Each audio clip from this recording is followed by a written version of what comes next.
Hello students, welcome back to my channel. This video is for class 8th students. In this video I will discuss about the cell, that is the chapter 7 of your class. In this video I will explain you like cell, microscope, cell organelles and internal structure of leaf. These highlights of our topic. Let me start this video. First of all we will study about cell, that what is cell and what is the shape and size of cell and many other things about cells. Now let me start this video. First of all, do you know that just as a building is made by joining of bricks, okay, with other bricks, your body is also made of several units known as cells. Means क्या है, जैसा कि हम जानते हैं जो हमारी building होती है वो किससे मिलकर बनी होती है, ब्रिक्स से मिलकर बनी होती है. ब्रिक्स में ब्रिक्स ज्वाइन होते जाते हैं और बिल्डिंग का फॉर्मेशन हो जाता है ना, यही तो होता है. तो इसी तरह से हमारी बॉडी भी सेल बाय सेल से मिलकर बनी होती है. ठीक है, जैसे सेल ज्वाइन होती जाती है और हमारी बॉडी का फॉर्मेशन होता जाता है. Okay, thus they are considered as building rocks. इसलिए हमारी सेल्स को बिल्डिंग रॉक्स भी बोला जाता है, बिल्डिंग ब्लॉक्स भी बोला जाता है. ओके, फॉर लिविंग बीइंग्स के लिए. अब एग्जैक्टली सेल होते क्या है ये हम लोग पढ़ लेते हैं. तो आ जाते हैं हम लोग सेल्स में. देखिए, तो पहला हमारा लिखा हुआ है cell is the structural and functional unit of our body. Means क्या है, सेल हमारी बॉडी की स्ट्रक्चरल यूनिट है. स्ट्रक्चरल का मतलब ये है कि ये हमारी बॉडी को स्ट्रक्चर देता है, शेप देता है. Okay, and functional unit, functional का मतलब ये है कि हमारी बॉडी में जितने भी फंक्शंस होते हैं उन सभी चीज़ों के लिए रिस्पॉन्सिबल कौन है, सेल है. Okay, and are also known as the unit of life. और हम लोग इसीलिए सेल को हम लोग यूनिट ऑफ लाइफ भी बोलते हैं. ये बहुत इंपॉर्टेंट है, यूनिट ऑफ लाइफ क्या है, सेल है. ओके, फिर इन 1665 1665 में रॉबर्ट हुक नाम के साइंटिस्ट ने, एन इंग्लिश बॉटनिस्ट, ये क्या है, इंग्लिश बॉटनिस्ट है. बॉटनिस्ट उसे कहते हैं जो भी हमारी जूलॉजी है, जो भी हमारी ये मीन्स जीव विज्ञान, जो भी हमारे जंतुओं के बारे में, फिर प्लांट्स के बारे में जो भी हम पढ़ते हैं, तो उनका अध्ययन जो लोग करते हैं उन्हें हम लोग बोटेनिस्ट कहते हैं. ठीक है, मीन्स प्लांट की स्टडी जो लोग करते हैं, जो प्लांट्स के बारे में पढ़ते हैं, है ना, तो उन्हें हम लोग क्या कहते हैं, बोटेनिस्ट कहते हैं. तो ये भी एक तरह के बोटेनिस्ट थे. तो इन्होंने सबसे पहले टर्म का यूज़ किया था, सेल टर्म का यूज़ किया था. ठीक है, जिसका मीन्स क्या है, which actually means hollow. Hollow means होता है एक खाली स्थान या फिर एक खाली छोटा सा स्थान, उसी को हम लोग क्या कहते हैं, सेल कहते हैं. क्लियर. अब हम लोग नेक्स्ट देखते हैं सेल की और क्या क्या इंपॉर्टेंस है. तो all living organisms that we observe around us, including amoeba, paramecium, algae, fungi, in fact all plants and animals are made up of cells. ठीक है, क्या कह रहा है, सभी लिविंग ऑर्गेनिजम्स, जितनी भी चीज़ें हम लोग अपने चारों तरफ देखते हैं, जैसे अमीबा, पैरामीशियम, एल्गी, फंजाई और जितने भी प्लांट्स और एनिमल्स हैं, सभी के सभी किससे मिलकर बने हुए हैं, सेल्स से मिलकर बने हुए हैं. ओके, आगे हम लोग और देखते हैं इसकी स्पेसिफिकेशन. चलिए अब हम लोग आ गए हैं इसकी स्पेसिफिकेशंस में. तो स्पेसिफिकेशंस क्या है, देखिए, अराउंड 1839 मीन्स 1839 के आसपास सेवरल साइंटिस्ट टुगेदर स्टेबलाइज्ड अ सेल थ्योरी. कुछ साइंटिस्ट ने क्या किया, मिल गए कुछ साइंटिस्ट, तो उन्होंने क्या कहा, उन्होंने बोला कि चलो हम लोग सेल थ्योरी को देते हैं. ठीक है, मीन्स एक थ्योरी बनाते हैं जो कि सेल को अच्छे से एक्सप्लेन कर सकें. ठीक, which describe that all animals and plants are made of cells. इस थ्योरी के ने क्या कहा, इस थ्योरी के अकॉर्डिंग ये हमें पता चला कि सभी प्लांट्स और एनिमल्स सेल से मिलकर बने हुए हैं. ठीक है, यहाँ पर जो हमारी सेल थ्योरी फिनिश हो गई. ठीक, but in 1831 Robert Brown discovered the nucleus in the cell. But जब 1831 में, यानी कि 1831 में रॉबर्ट ब्राउन ने न्यूक्लियस की डिस्कवरी कर दी. तो इन्होंने क्या कहा, अब सेल, जबकि न्यूक्लियस में सेल में कोई नई चीज़ आ गई है तो फिर से थ्योरी तो फेल हो गई, क्योंकि जो नई चीज़ है वो कुछ ना कुछ तो वर्क कर ही रही होगी.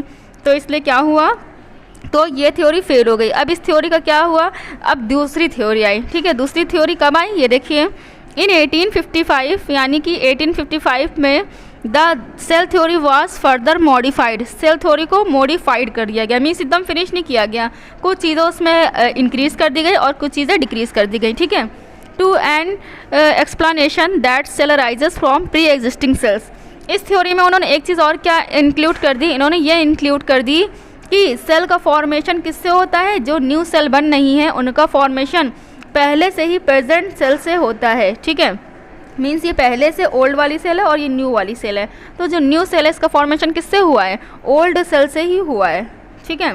तो यही हम लोग कह रहे हैं कि the formation of new cells takes place from pre existing cells. Pre existing का मतलब पहले से ही प्रेजेंट है, पहले से ही एग्जिस्ट है, ओके। देन तो कुछ theory, the most widely accepted cell theory concludes that, तो ये सेल थ्योरी को सभी ने एक्सेप्ट किया, एक्सेप्टेबल थी। तो इसमें क्या क्या पॉइंट्स थे देखिए। पहला पॉइंट इसमें ये था कि cell are the structural and functional unit of life. ये तो हम लोग पहले भी पढ़ चुके हैं, इसका मैंने मीन्स भी बता दिया आपको। नेक्स्ट हमारा लिखा हुआ है cell arises from pre existing cells. ये भी मैंने आपको बता दिया, प्री एग्जिस्टिंग सेल्स से ही सेल्स का फॉर्मेशन होता है। नेक्स्ट है हमारा cells are the smallest unit of life. Cells जो हैं वो हमारी क्या है? स्मॉलेस्ट यूनिट ऑफ लाइफ हैं आपको, ओके। तो स्मॉलेस्ट यूनिट ऑफ लाइफ भी हम लोग पढ़ चुके हैं। ये हमारी सेल्स के बारे में हो गया। अब हम लोग पढ़ते हैं कि सेल के बारे में हम लोग किस तरह पढ़ सकते हैं, मीन्स इनको हम लोग कैसे देख सकते हैं या इनका शेप और साइज़ क्या है, ठीक। देखिए लिखा हुआ है the microscopic organisms amoeba contain only one cell. जैसे क्या होता है, हम लोगों की बॉडी सेल्स से बनी हुई है, हम लोग को पता है। प्लांट्स की बॉडी भी सेल से बनी हुई है, और जितने भी ऑर्गेनिजम्स हैं उन सभी की बॉडी किससे फॉर्मेशन हुआ है? सेल से हुआ है, ठीक है। तो इसमें जैसे अगर हम प्लांट्स सेल की बात करें, प्लांट्स की बात करें, एनिमल्स की बात करें, तो इनमें बहुत सारी सेल्स होती है, ठीक है। तो ऐसे ऑर्गेनिजम्स को हम लोग मल्टी सेलुलर ऑर्गेनिजम्स कहते हैं, ओके। अगर हमसे पूछा जाए कि हम यानी ह्यूमन बीइंग्स मल्टी सेलुलर हैं या फिर यूनिसेलुलर हैं, तो हम लोग क्या बोलेंगे? मल्टी सेलुलर हैं। क्यों? क्योंकि हमारी बॉडी में बहुत सारी सेल्स हैं, ठीक है। और फिर अगर हमसे पूछा जाए कि यूनिसेलुलर एनिमल्स किसे कहते हैं या ऑर्गेनिजम्स किसे कहते हैं, तो यूनिसेलुलर ऑर्गेनिजम्स वो होते हैं जिनकी बॉडी केवल सिंगल सेल की बनी होती है, मीन्स जिनकी बॉडी में सिर्फ एक सेल होती है। क्लियर हो गया? तो हम लोग को बताया गया अमीबा जो है वो सिंगल सेल का होता है, okay. So it is called unicellular organism, इसलिए हम लोग इसे यूनिसेलुलर ऑर्गेनिज्म कहते हैं, okay. Beside the shape, size and volume, three major functions region can be distinguished in all the cell। क्या कह रहा है? अगर शेप और साइज़ और वॉल्यूम को छोड़ दिया जाए तो कुछ और भी कैरेक्टर्स हैं जो सेल को क्लासीफाई करने के लिए इम्पॉर्टेंट है। तो पहला हमारा क्या है? पहला हमारा है सेल मेम्ब्रेन और प्लाज्मा मेम्ब्रेन। सेल मेम्ब्रेन को ही हम लोग प्लाज्मा मेम्ब्रेन भी कह सकते हैं। नेक्स्ट है हमारा साइटोप्लाज्म, और थर्ड है हमारा द न्यूक्लियस। इन तीन चीज़ों से मिलकर हमारा सेल का फॉर्मेशन हुआ है, ठीक है। तो पहले हम लोग आ जाते हैं अपने फर्स्ट पोर्शन पे, जो कि है हमारा सेल मेम्ब्रेन, ओके। देखिए सेल मेम्ब्रेन में क्या हो जाएगा? सेल मेम्ब्रेन और plasma membrane is outer living cover of the cell. क्या कह रहे हैं? जो सेल मेम्ब्रेन और प्लाज्मा मेम्ब्रेन है ये आउटर लिविंग या आउटर कवरिंग है सेल की, ठीक। मीन्स सेल के सबसे बाहर पोर्शन में प्रेजेंट होगा। Present in both plants and animals. कहाँ कहाँ प्रेजेंट होता है? चाहे प्लांट की बात करी जाए या एनिमल की बात करी जाए, दोनों में ही प्रेजेंट होता है, ठीक है। This is a thin delicate elastic and selectively permeable membrane. ये क्या होती है? थिन होती है, डेलिकेटेड होती है, इलास्टिक मीन्स इसे हम लोग खींच सकते हैं, और सिलेक्टिव परमिएबल होती है। सिलेक्टिव परमिएबल का मीन्स ये होता है कि ये अपने अंदर मटेरियल्स को जाने देगी, ठीक है। मीन्स पार होने देगी किन मटेरियल्स को? जिन मटेरियल्स को वो चाहे, ठीक है। जिन मटेरियल को वो सिलेक्ट करेगा, इसलिए इसे सिलेक्टिव परमिएबल मेम्ब्रेन कहते हैं। क्लियर हो गया? अब हम लोग आ जाते हैं कुछ और चीज़ों में, जैसे सेल वॉल के बारे में हम लोग पढ़ते हैं। देखिए जैसे हम लोगों ने सेल मेम्ब्रेन पढ़ी है, जस्ट लाइक सेल वॉल भी इसी तरह होती है। देखिए कैसे? Cell wall is present only in plants.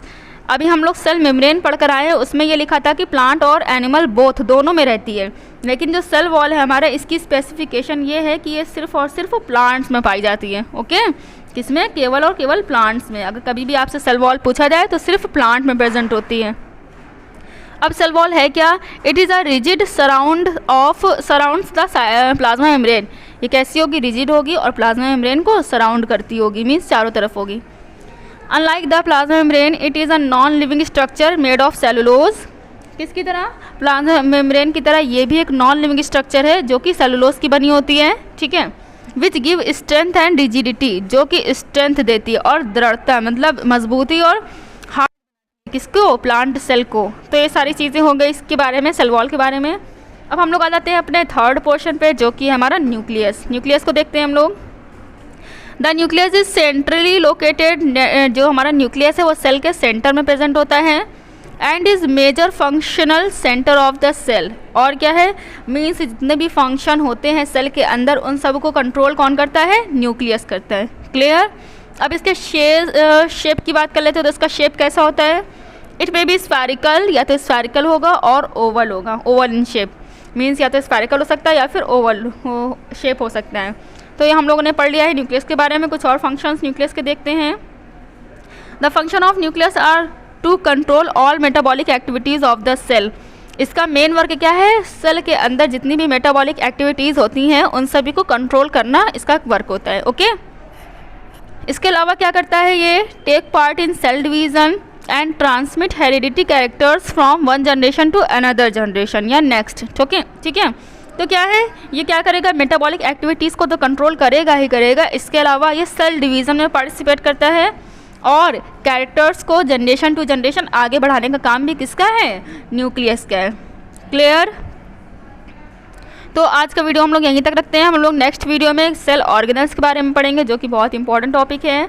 तब तक आप लोग देखते रहिए, सब्सक्राइब करते रहिए, लाइक करते रहिए। Thank you.